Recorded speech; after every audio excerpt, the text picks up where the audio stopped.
The evening was surprisingly warm for mid-October, the ocean breeze rolling across the terrace framed by lush bougainvillea, and the guests enjoyed the mild weather, the glasses of expensive champagne, and the sense of luxury that prevailed at the Reynolds estate. Vivian Reynolds, a woman whose fortune had been compared to a small foundation, was a bride again in her 65th year of life. Her newlywed, Alex Howard, barely past 28, stood by her side, slouching slightly as if the tuxedo suit restrained his movements. The gala was held on the terrace of a spacious mansion in Malibu, California, overlooking the serene waters of the Pacific Ocean. The crystal chandeliers sparkled, reflecting the light of dozens of candles and garlands, creating an atmosphere of magical celebration. The guests, mostly wealthy acquaintances of Vivian, watched the couple with curiosity. Whispers and whispers spread through the room as if they were at a play with an unpredictable outcome. "You should have seen her face when he put the ring on," whispered one of the guests, covering her mouth with a glass of champagne. "Like she'd bought herself a new yacht." Her friend grinned, raising her eyebrows. "I wonder how long he'll last. I bet he'll run away in a couple of months," the man in the expensive suit said, winking at his companion. Alex had heard similar comments all evening. He tried to keep his expression neutral, but something in him gave away tension, as if an invisible weight was pressing on his shoulders. He looked like a man who was playing a role, but was afraid of making a mistake. Beside him, Vivienne shone with pleasure, as if forgetting about the opinion of others. Her dark eyes shone, and in the depths of her smile, there was the confidence of a winner. "Alex, darling, smile," she whispered, stroking his palm. "Today you are the happiest man in the world." He forced himself to smile. The smile came out crooked, but the guests saw only what they wanted to see: a handsome young groom and his older but still elegant wife. Anthony Davis, Vivian's longtime assistant, kept a little apart, standing by the column. His gaze never left the newlyweds, and especially Alex. Anthony's inner voice had told him more than once that something dangerous lurked behind this marriage, but he had no proof. He'd known Vivian for almost 20 years and had seen how skillfully she manipulated people, especially men. But Alex was a different breed. He was too silent, too cautious. "It's not love, it's something else," Anthony thought, but he couldn't say anything. Vivian's friend, Kristen Marsh, was enjoying the evening's festivities with obvious gusto. She was a middle-aged woman with a penetrating gaze and a wicked grin with which she adorned her every phrase. As she moved closer to the couple, she stopped in front of Alex and slid her gaze over his face. "Darling," she said with a touch of sarcasm, "you look like a man who just sold his soul to the devil. I hope it was worth it?" Alex flinched a little, but quickly regained his composure. "I'm happier than ever," he replied with the same strained smile. Kristen grinned, but her gaze remained fixed on him. Vivian waved a hand at her with feigned irritation. "Leave him alone, Kristen. I'm not going to let you ruin our happiness with your jokes today." Kristen just shrugged, not taking her eyes off her fiancé, and walked away. As the evening drew to a close, Vivian raised her glass of champagne and addressed the guests. "Dear friends, today is a very special day for me. I have found a man who has made me truly happy. Alex, darling, thank you for giving me new hope." The guests broke into applause. Alex raised his glass, but his hands were shaking. He took a sip of champagne and caught the gaze of Anthony, who was watching him. There was a warning in that gaze. "To love," Vivian proclaimed, and the shouts of the guests echoed her words. Night had finally fallen on the estate. The guests began to disperse, and the newlyweds went inside. Outside, the dark, vast ocean was still outside the terrace windows, and inside there was silence, broken only by the quiet sound of footsteps. In the bedroom, Vivian threw off her shoes and let herself relax. Alex stood at the window, looking out into the darkness of the garden. His reflection in the glass looked detached. "Aren't you glad?" Vivian asked, sitting down on the edge of the bed and crossing her legs.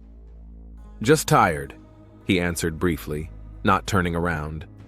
She tilted her head, watching him with a mixture of curiosity and slight irritation.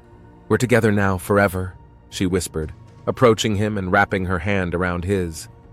Alex tensed slightly, but nodded, as if agreeing that he had no more choice. "Tomorrow a new life begins," Vivian said, touching his cheek with her palm. He answered her with a weak smile, but his eyes remained cold. Later, when the house fell into silence, Alex carefully got out of bed. He walked out into the hallway, trying not to make a sound.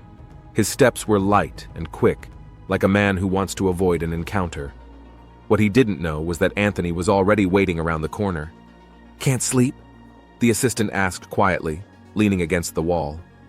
Alex flinched, but immediately pulled himself together. "Just out for some air," he said, avoiding Anthony's gaze. The deputy looked at him carefully but said nothing. He only stepped back into the shadows, allowing the young groom to pass. Alex walked down the stairs and out into the street. He looked back at the house, huge, gloomy, as if it had swallowed him by the will of fate. The ocean was splashing silently somewhere far below, and the night seemed endless. He took out his phone and dialed someone's number, but the answer was only silence. Alex cursed under his breath and threw the phone into his pocket. It was a few days after Vivian and Alex had returned from their short honeymoon. They had stayed in one of the fashionable resorts on the Pacific coast, but the trip had not lived up to expectations. Alex felt alien and depressed, while Vivian enjoyed the vacation as if it was made just for her. Now they were back in the huge mansion in Malibu, and from the first minutes it became clear something between them had changed. The house, decorated for the meeting of the newlyweds, seemed to Alex empty and gloomy, like a trap from which there was no escape. Every day he became more and more withdrawn and irritable, as if he were fighting invisible demons. Vivian, on the other hand, kept her cheerful disposition. She showed off her husband to the public like an expensive trinket, enjoying her friends' envious glances and admiring compliments. "Look at this handsome man," she was fond of saying. "He's like a rare wine, young and getting better every day." Alex silently played along with her, but inside he felt more and more empty. He felt like a commodity on display. With each reception, his irritation accumulated like water in an overflowing vessel. Anthony watched the developments carefully. His keen eye noticed everything. The irritation in Alex's face, the barely concealed boredom and inner tension, and Vivian's fake joy. He knew her too well not to realize. This woman always had to get what she wanted and would stop at nothing to get it. Alex was her next target, but Anthony couldn't understand what motivated him to go for this alliance. Several times Anthony overheard Alex's strange phone conversations. "I understand," Alex said in one such conversation, stepping out onto the terrace but leaving the door ajar. "I don't have that amount right now. Give me some time." Anthony tensed. The words sounded insistent and nervous, like a man desperately looking for a way out. Something wasn't right. On Alex's finger he noticed an old silver ring, an odd piece of jewelry for a young man. The ring seemed worthless, but Alex didn't take it off for a second. One day Alex said, "It's a memory of the past. It reminds me of who I really am." Those words stuck in Anthony's mind like a shard of glass, and he couldn't shake the feeling that Alex's past was hiding something dangerous. Kristen kept approaching Alex, setting up supposedly random meetings. She showed up where he wasn't expected, and always found an excuse to start a conversation. "You're so mysterious, Alex," she said one day when she met him at a party. "I can see that something is weighing on you. I wish you could confide in me." She smiled, but there was ambiguity in her words. Alex tried to keep his distance, but he could feel himself drawn to this woman. Kristen was dangerous, but her energy was mesmerizing. Every day he became more and more distant from Vivian, finding every opportunity to leave the house under the pretext of business or meetings with friends. Anthony watched these games closely. He realized that something more than friendship was brewing between Kristen and Alex. But Alex studiously avoided making any sudden moves. He felt that Vivian wouldn't tolerate betrayal, but being around her was becoming unbearable. "Isn't this how you imagined life with me?" Vivian asked once when they were alone together. Alex only shrugged his shoulders. "I'm tired, Viv." "Tired? We've only just begun, darling." Her words were a mixture of reproach and hidden threat. She looked at him carefully as if searching for an answer. Vivian felt that something was going wrong. Alex began to disappear from home frequently, returning late and seeming indifferent to their life together.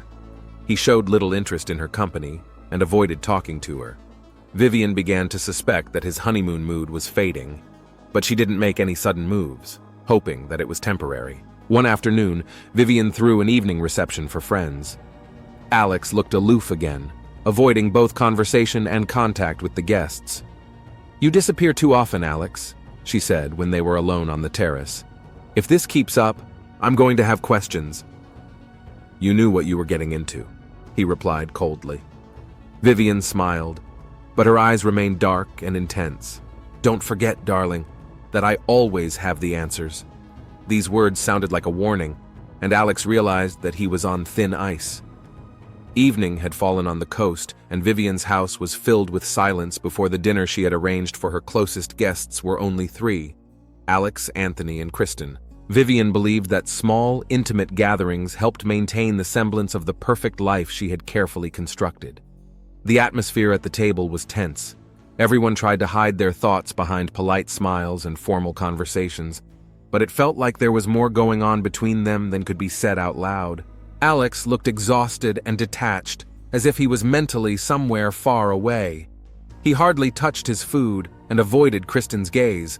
On the contrary, she acted animatedly, casting meaningful glances at Alex and touching his hand a little longer than she should have.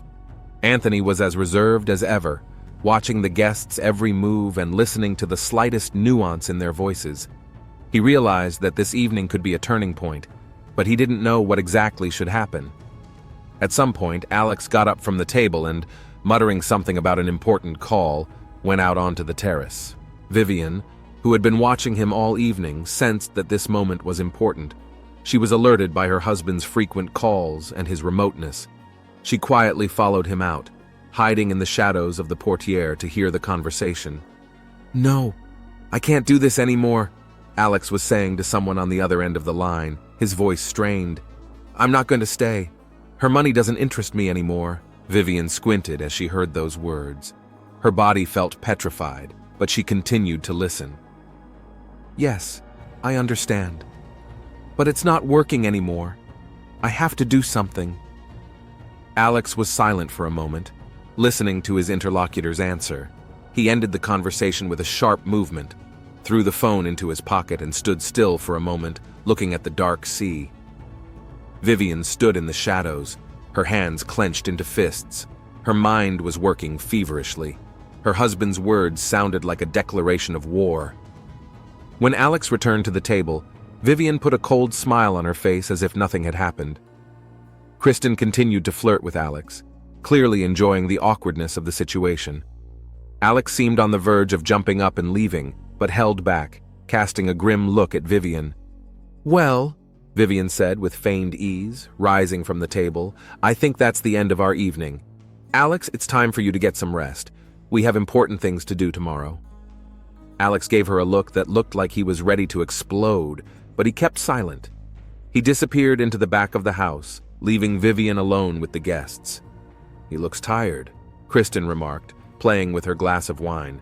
Vivian smiled slightly, but her gaze was cold and penetrating. "We all have rough days." Anthony watched the landlady in silence, trying to figure out what exactly was behind that mask of equanimity. Night descended on the mansion, and the guests dispersed. Silence enveloped the house, and the walls seemed to shrink with each passing hour, holding the accumulated tension inside. The next morning, the household was awakened by the scream of a maid who discovered Alex's body in the bedroom. The man was lying on the bed, his face contorted as if he had resisted until the last moment. The body showed bruises and signs of struggle, but nothing in the room indicated a break-in or the presence of an intruder. Vivian entered the bedroom a few minutes later, glancing at her husband's motionless body.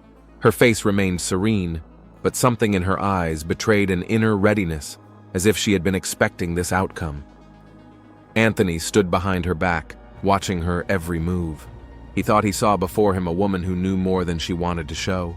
The strangest detail caught everyone's attention. Alex's ring had disappeared. This ring, which he wore all the time, and which he said connected him to the past, was an integral part of his image. Anthony knew that Alex would never have taken it off voluntarily. But now it wasn't on his finger or on his bedside table. Vivian leaned over her husband's body and ran her fingers through his hair as if trying to memorize this moment. How could this have happened? She asked quietly, but there was no surprise or pain in her voice. Anthony stood nearby, silently watching what was happening. It seemed to him that this death had been predictable, as if someone had merely acted out a pre-written script. The police arrived shortly after the ambulance was called. The detectives began their examination, but it was already clear at the first stage. This was not just an accidental death. Alex's body showed obvious signs of a struggle, but the room remained untouched. There were no signs of forced entry, no handprints or scattered belongings. One of the detectives, studying the scene, noticed he had clearly resisted. But then how did the killer get into the room and disappear without leaving a trace? Anthony watched the police work, remaining aloof. He couldn't shake the feeling that someone in the house was involved. Vivian continued to display ostentatious calm. Her gaze slid around the room as if she were looking for something definite. Eventually, she stopped at an empty spot on the bedside table, where Alex's ring usually lay. The day ended in oppressive silence. A shadow of suspicion shrouded the mansion, and everyone sensed that the truth lurked somewhere nearby, but no one could say what that truth was. Who was the last person to see Alex alive? And what did the disappearance of the ring mean? Vivian's house was drowning in the shadows of the morning light when detectives John Harrison and Monica Blake arrived on the scene. The pair of experienced detectives had worked together for a long time and knew that most murders, especially in situations like this, had deeper roots than might first appear. Harrison was a tall man in his 40s, with a slightly tired look and a habit of twirling a notebook pen in his fingers. Monica Blake was his partner, younger but no less sharp of mind. She always noticed the little things that eluded the others. The prestigious house and the glitzy life of its owners didn't impress them. They'd seen too much tragedy under a pretty shell. "Looks like we've got a classic indoor murder story here," Harrison muttered, taking a quick look around the bedroom. "But where's the killer? How did he get out, and why didn't he leave any trace?" Monica studied Alex's body without touching it. "Look," she nodded at the bruises on his arms and neck. He'd clearly struggled, but there was no fight in the room. "Something doesn't add up here. And that ring," Harrison added. "Where did it go? These things have a story, and I wouldn't be surprised if she told us something." Monica noted key details in her notebook. No sign of forced entry, a struggle without a mess, a missing ring. "Let's go talk to them." She nodded toward the hallway where Vivian, Anthony, and Kristen were gathered. "They're obviously hiding something. The only question is which one of them is lying more." Vivian met the detectives with surprising equanimity. She sat in a chair by the window with her hands folded in her lap. Only her eyes betrayed a nervous tension. "It was as if you were prepared for this, Mrs. Reynolds," Harrison remarked. Vivian raised an eyebrow slightly. "I lost my husband, Detective. Don't you think that's enough of a blow?" "Of course." Harrison nodded. "But still, could you tell me where you were last night?" "In my room. Alex went to his room after dinner. I fell asleep." "You didn't hear any noise? Any sign of a struggle?" Vivian shook her head. "No. Alex could sleep very restlessly, but I'm used to it." Monica watched her reactions carefully, noting how calmly Vivian spoke of her dead husband. It was as if she had long since accepted or expected his death. "Did you know he wore that ring?" Monica asked suddenly. Vivian's eyes narrowed for a moment, but she quickly pulled herself together. "Yes. He said it was a memory of the past. I didn't pay much attention to it." Anthony held himself tensely, but tried to appear confident and calm. His strong fingers nervously clutched the wedding watch on his wrist. "I stayed in the living room when Alex left for the terrace. I didn't see him after that." "But you were close to Alex, weren't you?" Monica asked. "Rather, I was close to Vivian. Alex always seemed a stranger to me." Harrison caught a tinge of jealousy in those words. "Did you know anything about Alex's financial difficulties?" Anthony shrugged his shoulders. There were no financial difficulties. Alex was her plaything. Everyone knew that. His voice sounded bitter, and Harrison noticed that it wasn't just annoyance. There was an undercurrent of threat in Anthony's words, as if he'd been waiting for the moment to put Alex in his place. Kristen had taken the position of innocent bystander from the start. She spoke as if she had no reason to suspect anyone, but her answers were too carefully crafted. "I saw Alex leave the house late at night," she said, pretending it was no big deal. "Why didn't you say so right away?" Monica asked. "I didn't think it was important. Alex often went out for walks by himself. Her look was too confident." Harrison realized that Kristen was playing her own game. "Were you close to him?" "No, of course not. We were just friends." She smiled as if to say, "And what are you going to do to me?" Harrison and Monica exchanged glances after the interrogations. Each of the suspects had a motive. Vivian might have gotten rid of a husband who didn't love her. Kristen might have killed out of jealousy after learning that Alex was still attached to Vivian. Anthony may have felt threatened by his position and eliminated a rival. But most disturbing of all remained the missing ring. "These rings are worn for a reason," Harrison said thoughtfully, flipping through his notebook. "I've seen them somewhere, in an underground club. Alex could be leading a double life." "Do you think he was involved in something?" Monica asked. "It's possible. It could have cost him his life. We need to find out who knew about his past and what the story is behind that ring." As the detectives left the house, Monica noticed one thing. There was a jewelry box on a table in the hallway. It was empty. "There used to be a ring in that box," she whispered to Harrison. "Someone had taken it before the murder. The question is why? And who?" They exchanged gloomy glances, realizing that the clue was closer than it seemed. But each step forward opened up more mysteries and more suspicions. Detectives Harrison and Blake sat in their precinct, piecing together the conflicting evidence and testimony. They realized that every detail was important and must find its place in this intricate puzzle. The missing ring, Alex's past relationships, the financial difficulties, it all fit into one pattern. The only question was who was willing to commit murder, and why all three of them, Vivian, Anthony, and Kristen, seemed to be playing it safe, hiding something important. A breakthrough in the case came when Blake found a trail leading to one of the local underground loan sharks. It turned out that Alex owed a large sum of money. This discovery changed the picture. The wedding to Vivian was not an act of love, but a desperate attempt to save himself.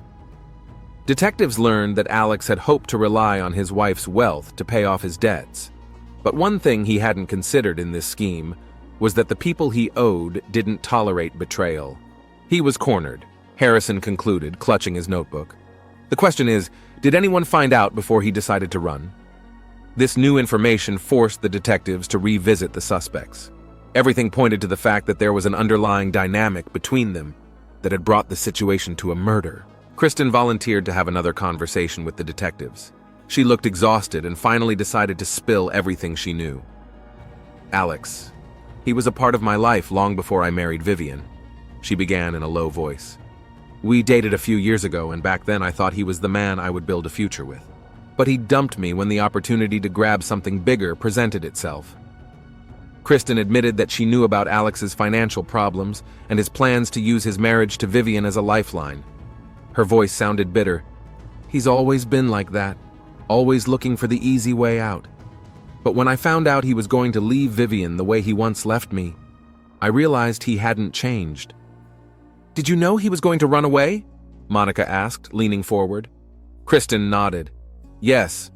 I saw him take off the ring. It was his way of saying goodbye to the past and leaving for good." The detectives called Anthony in for questioning again. This time they knew exactly what they were looking for.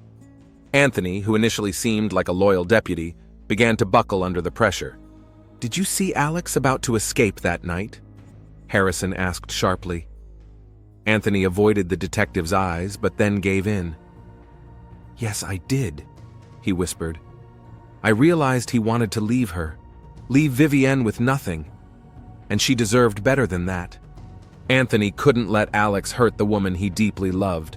He admitted that he'd followed Alex that night and saw him preparing to run away, removing his ring and packing his things. "I just wanted to stop him, but he started screaming that no one could stop him. I lost control, pushing him down the stairs." Anthony sighed heavily, looking down at the floor. "I thought it would be over, but when I realized he was dead, I had to make up a story about a struggle in the bedroom to make it look like an accident or a robbery." Vivian didn't seem surprised when the detectives told her who had killed her husband. She sat silently listening to Anthony's confession, as if she had known about this outcome for a long time. "What are you going to do about it?" Monica asked quietly. Vivian raised her eyes and looked at her coldly. Anthony had done what needed to be done. Alex wasn't what he appeared to be. He deceived us all, but most of all me.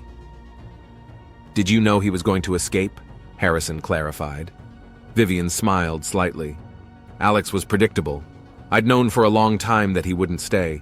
The only question was how and when he would decide to leave." She stood up, adjusting the silk scarf around her neck. "I don't want Anthony to suffer for protecting me."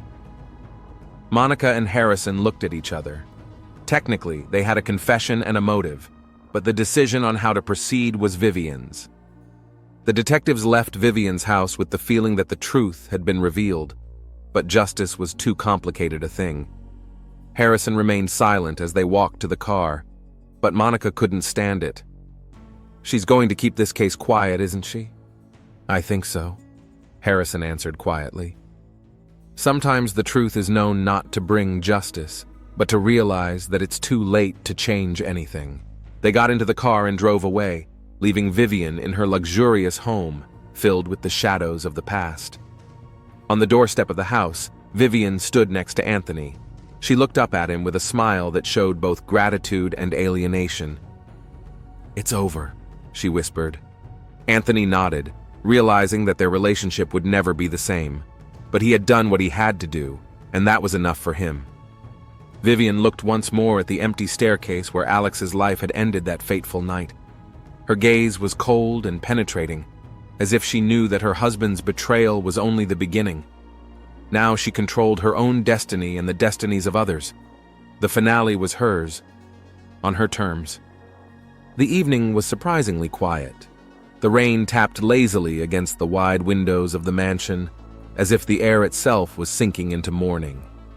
Vivian sat by the fireplace in the spacious living room, clutching a glass of red wine in her hands.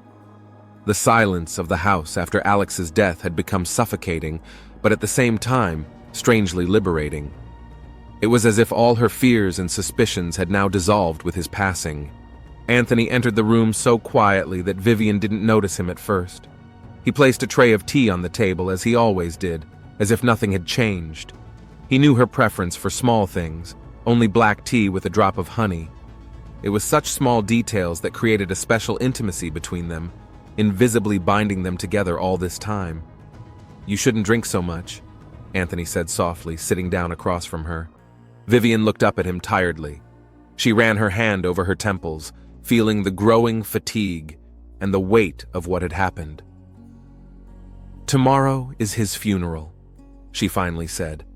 "How strange it will be. Burying a man I once loved and then never understood." Anthony looked at her with unchanged warmth, but there was more to his gaze than mere concern. It was the look of a man who had long ago accepted his place beside her, without pretense or expectation. "You don't need to be strong all the time, Viv." He said her name in a way no one else could, calmly and without pressure. "And if that's all I have left?" She grinned bitterly. Anthony didn't answer. He was just there. His silence spoke more than words. The next morning, the weather seemed to conspire with the general mood. Low clouds covered the sky and drizzle soaked the air. Alex's funeral was held in a small circle, no loud farewells, no ostentatious speeches, just a few loved ones and the priest with a barely audible prayer. Vivian stood by the grave, holding a lone white rose. Her face was impassive, but inside she felt heavy, as if something important in her life had ended and made room for something new. Anthony stood beside her, his presence elusive but so reliable, like a support she never asked for but always had. When everyone had dispersed, Vivian was left alone at the grave. Only Anthony lingered a few paces away, giving her space but not leaving altogether. She tossed the rose onto the black earth, closing her eyes for a few moments. "Goodbye, Alex," she whispered, feeling the last weight from her soul leave with those words. Anthony came closer, holding her coat in his hands. "It's time to go," he said quietly. Vivian nodded, letting him slip the coat over her shoulders. Her fingers lightly touched his arms, and the moment seemed to last longer than it should have. Later that evening, they returned to the mansion, where things were even quieter than before. Vivian was exhausted, but instead of retiring to her room, she stayed in the living room. Anthony didn't leave either.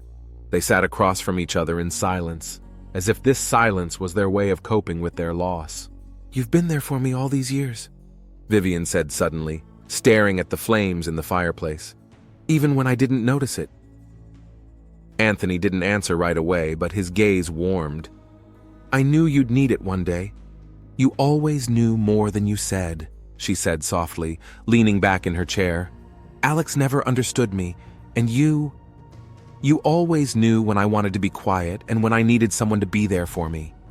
Anthony leaned forward, interlocking his fingers. "I'd do anything for you, Viv." Vivian felt her breath catch. Anthony's words sounded simple, without too much pathos, but there was something so honest and deep in them that she couldn't remain indifferent. "Why?"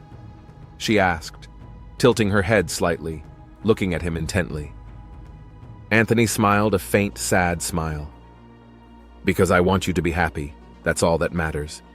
She was silent, but her gaze spoke more than any words. They looked at each other as if they had finally found what they had been searching for all these years: understanding, trust, and something that was even stronger than love: absolute devotion. Vivian rose slowly from her chair and stepped closer, her steps soft and silent.